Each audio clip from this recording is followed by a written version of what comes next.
What's up, guys, and welcome to another video here on the SoFlo Soccer channel. Today is June 16th, 2024, and we're going to go over the Euro games that have been played today. We're going to talk about the Netherlands versus Poland. We're going to do Denmark versus Slovenia, and of course, England versus Serbia. So let's jump straight into it. Naturally, let's talk about the first game that happened today, which was the Netherlands taking on Poland. It was a 2-1 win for the Dutch, and that was thanks to the late substitute of Wout Weghorst, scoring after just 2 minutes of coming onto the field, and of course, securing the 3 points for the Netherlands. This is a Netherlands team with a lot of superstars. They have Memphis 5, they have Xabi Simons, Gakpo. Their back four is Dumfries, De Vrij, Van Dijk, and Ake. A lot of really good talent on this team, and they were obviously the favorites going into this game. But it still, in my opinion, was still going to be a difficult match, considering the fact that Poland is not a terrible team, despite of what people could think. Maybe there's not a lot of popular Polish players that are playing at the top league. I mean, they still have Szczesny, they still have Zelensky, and what really hurt them today was that they didn't have their star man, Robert Lewandowski, being out due to a thigh injury. And I feel like that kind of put a dent in Poland and overall, but honestly,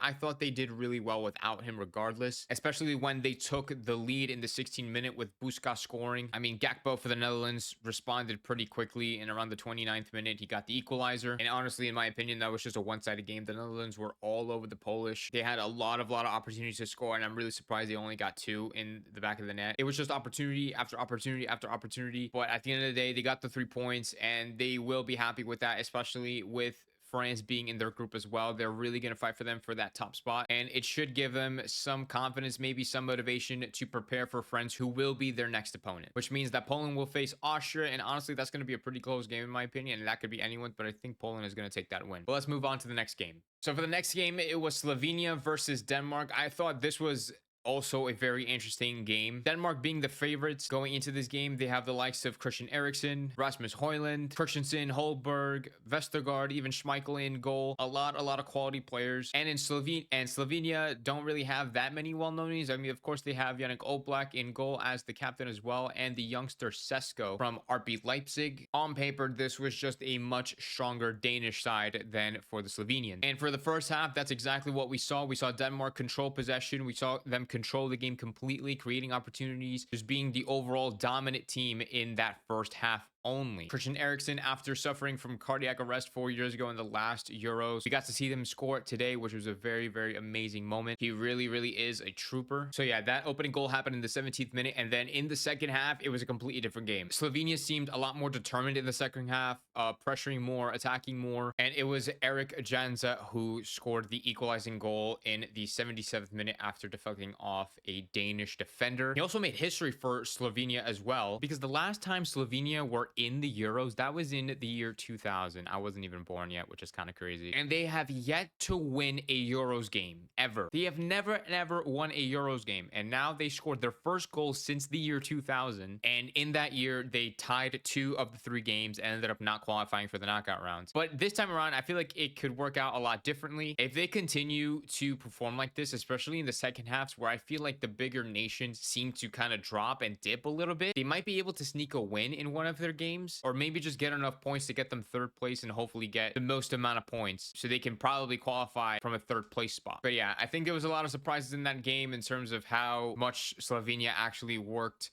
to get their win and how much they actually could have won that game. Honestly, they had a lot of opportunities, and I 100% thought at that point that Denmark were going to lose, but no, it was still a good game. Congratulations to Slovenia for making history, and let's move on to the final game of the day.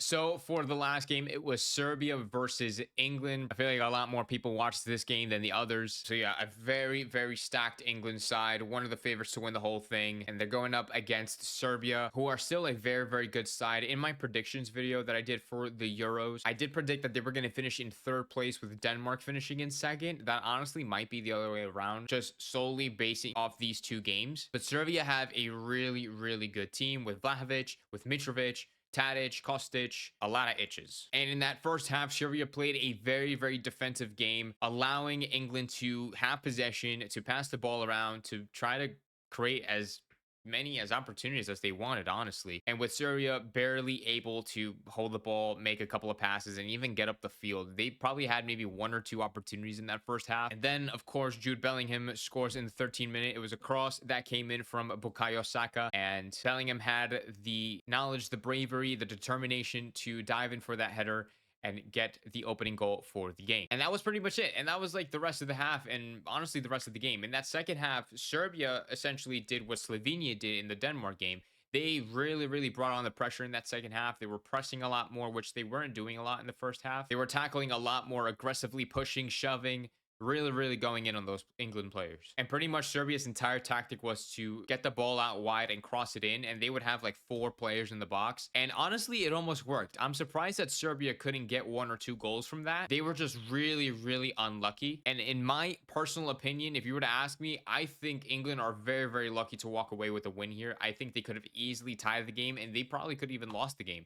There were points where England seemed very, very sluggish, very, very turned off in that second half, which could have easily ended badly for them. So like if I were to talking to English fans and English supporters, I would ask you guys, like, are you really happy with that performance? I mean, yes, of course you're happy to get those 3 points, but are you really, really satisfied for what a team like England with those players like Harry Kane, Jude Bellingham, Saka, Foden, Alexander-Arnold, Kyle Walker, Declan Rice, and all those players, like, are you really, really satisfied of the performance that they put out there against Serbia? Serbia is a really, really good side, and in the group themselves, they have a really good group. Like, in terms of competitiveness, they have Denmark, Serbia, and Slovenia are all very competitive teams. And England think that they can just walk this group like it's nobody's business.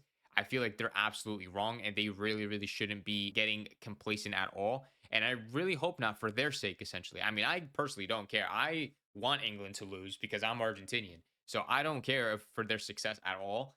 But yeah, if I was an England supporter, I would really, really be questioning that performance. And honestly, their attitude, they had Jude Bellingham and whoever was sitting next to him, I forget who it was, just like laughing and sitting on the bench, like after he got subbed out. And I'm like, dude, there's still like 5 minutes left of the game. Like anything could happen. So I don't understand why they're getting so comfortable. I feel like something is going to happen, whether it's against Denmark or whether it's against Slovenia. But I feel like England are going to drop points somewhere. And I really, really hope they do, because it's really going to wake them up, and they're not going to be smiling at the end of the day when there's 5 minutes left and they're up 1-0.